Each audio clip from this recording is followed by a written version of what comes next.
estas inventan nuevas enfermedades.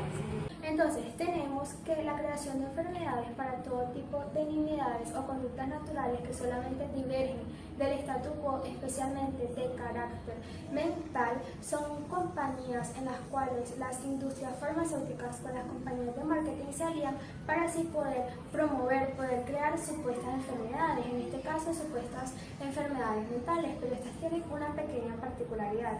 Estas nacen del desarrollo de un fármaco, más no de la existencia de una enfermedad en sí. Entonces, ¿cuál es el objetivo que tienen estas compañías farmacéuticas y con las compañías de marketing? Pues mantener a toda la población consumiendo este tipo de fármacos, algo que es mucho fácil de mantener mientras tengan a toda la población consumiendo medicamentos psicotrópicos. Algunas afirmaciones contundentes de cómo se fragua este tipo de marketing tenemos al Paxil, que este fue creado a la par que se empezó a promover el trastorno de ansiedad social. Una compañía farmacéutica contrata los servicios de una firma de marketing. Entonces, el Paxil escaló velozmente en el mercado de los antidepresivos. Ahora, pasando en el caso de Zoloft para tratar el estrés postraumático, Pfizer contrata a una firma de marketing y esta vez no solamente para promover el fármaco, sino la enfermedad en sí.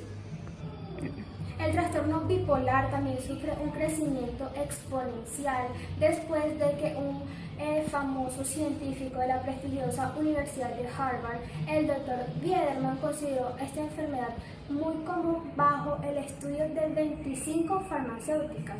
Básicamente lo que Biederman hizo fue hacernos creer que la infancia es una enfermedad. Entonces, ¿cuál es la forma, cuál es el mecanismo de hacer esto según las empresas de marketing? Pues convenciendo a las personas que tienen una hasta ahora poca conocida enfermedad, haciéndoles creer que ellos tienen la enfermedad para curarla y tu vida será muchísimo mejor. Entonces tenemos que la prueba de esto es que desde el desarrollo de los antidepresivos las personas deprimidas han aumentado a un 1000%, como en una especie de alquimia, en donde si no existe el nombre de la enfermedad y muchísimo menos un medicamento para curarla, esta no existe. Tenemos entonces que la ansiedad y la depresión son fundamentales para el marketing, ya que estas se caracterizan por no tener síntomas visiblemente frecuentes o visibles físicamente. Ok, entonces partimos de por qué las industrias farmacéuticas se centran más en países desarrollados. Inicialmente debemos tener en cuenta que cuando hablamos de industria farmacéutica estamos hablando de un sector empresarial encargado o dedicado a la preparación, comercialización de productos químicos representados y utilizados a la hora de tratar enfermedades ya sean físicas o psiquiátricas. También debemos tener en cuenta que un estudio realizado por la OMC, la Organización Mundial del Comercio, en 1994 durante su periodo de estudio para con estas industrias, llegó a confirmar entonces que estas han demostrado ser un grupo totalmente cerrado, hermético y poco flexible a la hora de ser abiertos para ofrecer y facilitar su comercialización para con otros países, asimismo dificultando los gastos de producción, dificultando los gastos para con los medicamentos genéricos utilizados por industria de otros países y que impide entonces una difícil difusión y transferencia de conocimiento y de tanto de conocimiento como de tecnología entonces tanto del sector hacia afuera. Podemos decir que para que un país en vía de desarrollo pueda acceder a estos beneficios de avanzada medicina, entonces debería tener un nivel alto de renta para costear todos los gastos, viendo entonces que sería gastos para con el Estado y dificultades tanto como para la población que es asolada por distintas enfermedades como lo son la malaria, el VIH, entre otras. Dentro de las industrias pioneras en el mundo encontramos a Pfizer en Estados Unidos, a Sanofi en Suiza y a Novartis. ¿Por qué las industrias farmacéuticas generan adicción? Antes de responderles esta pregunta, quiero hacerles un comentario. En realidad, las industrias farmacéuticas ayudan al ser humano a convivir con su enfermedad, más no a curarla, aunque así pudiesen hacerlo. ¿Por qué? Porque le es más rentable a la industria farmacéutica que aquel diabético, que aquel hipertenso, que aquel enfermo compre este medicamento por el resto de su vida, que pague cierta cantidad de dinero por la cura. ¿Por qué? Les voy a dar un ejemplo. Es más rentable si yo tengo una casa y la arriendo que si yo la vendo. ¿Por qué? Porque a medida del tiempo ese arriendo va a ir triplicando el costo de la casa en el momento en que la vendí. Bueno, ahora sí a continuación les responderé la pregunta que hice al inicio. Le responderé con una simple palabra, y es la farmacodependencia. ¿Qué es la farmacodependencia? La adicción a los medicamentos, como cuáles son las sustancias que traen esos medicamentos. Benzodiazepinas, las derivadas del opio como son la metadona, la morfina y la codeína, y analgésicos y anestésicos.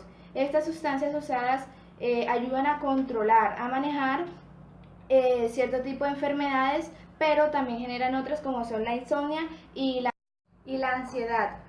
También produce un síndrome llamado el síndrome de abstinencia, el cual es el conjunto de síntomas de carácter físico o psíquico que aparecen en la persona cuando detiene la administración de ese medicamento. Una de las estrategias usadas por la industria farmacéutica es convertir los problemas personales en trastornos sociales, como lo son, por un ejemplo, la timidez lo convierten en un problema de adaptación social o de fobia social. Vamos a responder la siguiente pregunta: ¿por qué los centros de investigación se han destruido al aliarse con las industrias farmacéuticas? Los centros investigativos han perdido el desarrollo y la comunicación de los resultados. Al aliarse con las empresas farmacéuticas, ellas han obligado a que los centros investigativos reorganicen las prioridades en cuanto a las enfermedades emergentes que se están presentando en los países desarrollados, como es la obesidad, que obviamente ha sido de gran impacto a nivel mundial, y la difusión eréctil. La ciencia se ha basado más que todo en comercializar a la industria farmacéutica que en realidad es hacer sus propias investigaciones. La realidad es que estas empresas o los centros investigativos, al aliarse con las industrias farmacéuticas, han sido bastante destructivos. Pero ellos, ¿por qué hacen esto? Ellos lo hacen porque obviamente en los países paraestatales los gobernantes tienen un límite en cuanto a la economía que le dan. Entonces ellos no pueden subsidiar esto del desarrollo de las investigaciones, y las empresas tienen que seguir con sus desarrollos, por lo tanto tienen que aliarse a alguna empresa que le brinde su apoyo. Entonces viene siendo las industrias farmacéuticas. Pero han sido muy destructivos porque las han desviado por completo. En el 2016, en la Universidad de Toronto, los propios investigadores hicieron como un censo de que antes las investigaciones eran quienes diseñaban los ensayos, quienes reclutaban a los propios pacientes para probar los resultados en ellos, pero ahora son las industrias farmacéuticas que se han metido en el campo de ellos a reorganizar los contratos y a ensayar esto. ¿Por qué? Porque la mano de obra es más barata en los centros investigativos que en los clínicos académicos. Por lo tanto, las industrias farmacéuticas se metieron con estos centros investigativos porque en la parte clínica se encuentran lo que están los médicos. Entonces los médicos son los que tienen las guías para tomar las decisiones diagnósticas o terapéuticas que afectan al gran número de pacientes a nivel mundial. Entonces, ¿qué es lo que pasa? Los centros investigativos toman como una fuente muy importante a las industrias farmacéuticas porque les subsidian el desarrollo de sus investigaciones, y ellas aprovechan para sacarle, por decirlo así, plata a esas investigaciones, y ellos así poder hacer su fármaco. Del futuro en la industria farmacéutica. Los clientes del futuro en la industria farmacéutica son los niños y adolescentes, porque las industrias farmacéuticas dijeron que querían apoderarse, tener un control social, y para ellos tener este control social tienen que meterse en los sistemas educativos.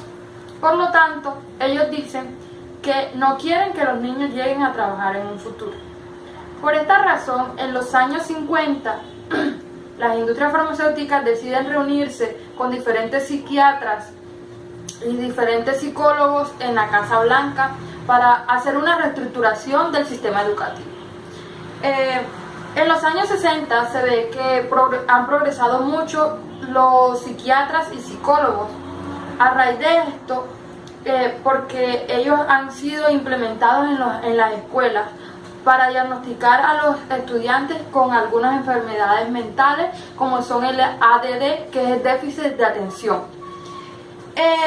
En el año 65 nace una ley donde los niños donde ya los psiquiatras y psicólogos pueden diagnosticar a los niños con esta enfermedad como tal. Y en los años 1987 se diagnostican 500 niños con esta enfermedad, con el DDH. ¿Qué es esta enfermedad? Esta enfermedad se basa en el déficit de atención. Si un niño demora más de 10 a 15 minutos, no puede demorar más de 10 a 15 minutos sentados, este niño será diagnosticado con esta enfermedad y será medicalizado. Si un niño no puede tener buena atención en clases, también será diagnosticado con esta enfermedad. Una psiquiatra dijo que para ellos poder manipular a estos niños, ellos los encerraban en un cuarto con espejos y del otro lado ellos estaban con sus padres observándolos, viendo su comportamiento. Ella manifiesta que esto era una manipulación porque durar 5 minutos analizando un niño y ya luego decir que se le daba una pastilla, pues no era el tiempo adecuado para conocer sus etapas. Si era que los niños tienen una etapa donde ellos son hiperactivos. Fueron diagnosticados 4.4 billones de niños con enfermedades mentales o déficit de atención. En esta época se incrementaron las ventas de las drogas y se incrementaron 32 veces más las ventas de estas drogas. Dicen que estas drogas son mucho más fuertes que la cocaína y que la heroína. Por esta razón, los niños comenzaron a tener un comercio entre ellos mismos, lo que llamaron la droga de niños, lo cual ellos en las escuelas empezaron a vender las drogas que les estaban dando los médicos. ¿Por qué las empezaron a vender? Porque eran muchas drogas. Había niños de 7 años que se consumían más de 10 a 8 medicamentos por día, los cuales algunos manifiestan que se sentían como zombies, otros decían que no se sentían en su cuerpo, otros decían que les cambiaba su comportamiento, que les alteraban su comportamiento, que algunas veces podrían estar alegres y otras veces podrían estar tristes. Los padres de estos niños empezaron a preocuparse por lo que estaba ocurriendo y convocaron a los psiquiatras y psicólogos para que les justificaran por qué sus hijos estaban presentando estos inconvenientes, porque algunas veces se volvían agresivos por tanto medicamento que estaban consumiendo. O sea, estaban siendo meramente manipulados por la industria farmacéutica y los psiquiatras. Cuando convocaron a los padres, se dieron cuenta de que los psiquiatras y psicólogos no fueron capaces de justificar qué era lo que ocurría realmente. Un niño, a raíz de consumir estas drogas, mató a su padrastro y a su madre a la edad de 18 años. También mató 22 compañeros de su escuela.